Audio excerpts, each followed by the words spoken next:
Imagine Christopher Columbus hunched over a cluttered desk in the late 15th century, ink-stained fingers tracing maps and charts.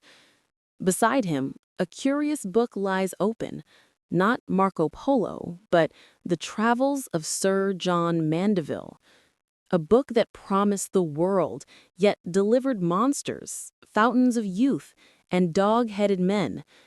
For generations, Europeans treated it as truth, and that book shaped the age of discovery. What kind of imagination could convince a continent that headless men roam distant lands, or that a phoenix rises from fire every 500 years? Sir John Mandeville, a knight of St. Albans, he claimed, who sailed the world in 1322. His mission? A guidebook for pilgrims traveling to Jerusalem. But Mandeville was more than a guide. He was a literary magician, blurring lines between reality and marvel.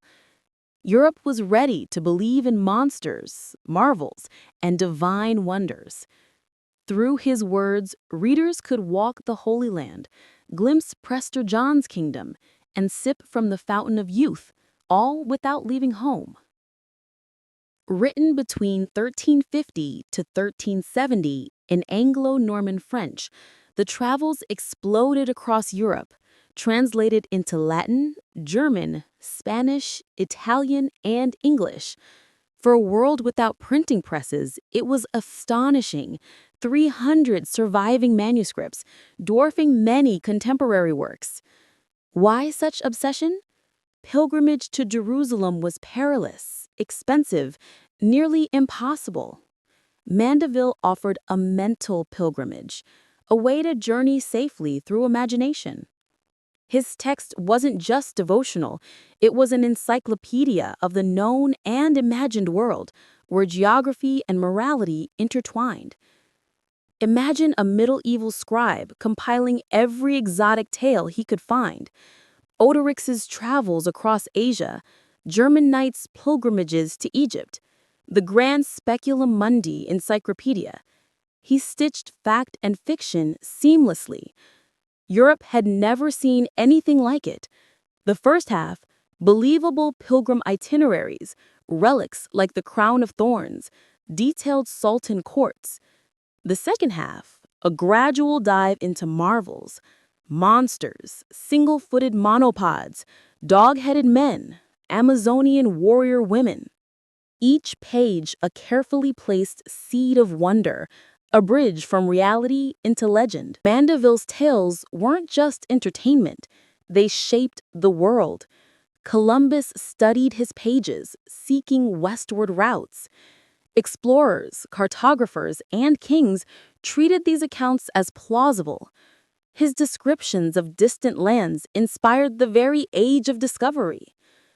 Through a child's mind, a scholar's pen, or an explorer's dream, these imagined lands became real in ambition and action. Monsters weren't mere spectacle, they were lessons. Dog-headed men reminded readers not to judge God's creations.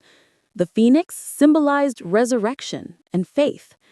Amazonian warriors and vegetable lambs blended morality, curiosity, and imagination. Mandeville taught medieval Europe that diversity, wonder, and divine creativity were inseparable, a worldview as emotional as it was fantastical. Of course, Sir John Mandeville never existed. Records show no knight traveled thus.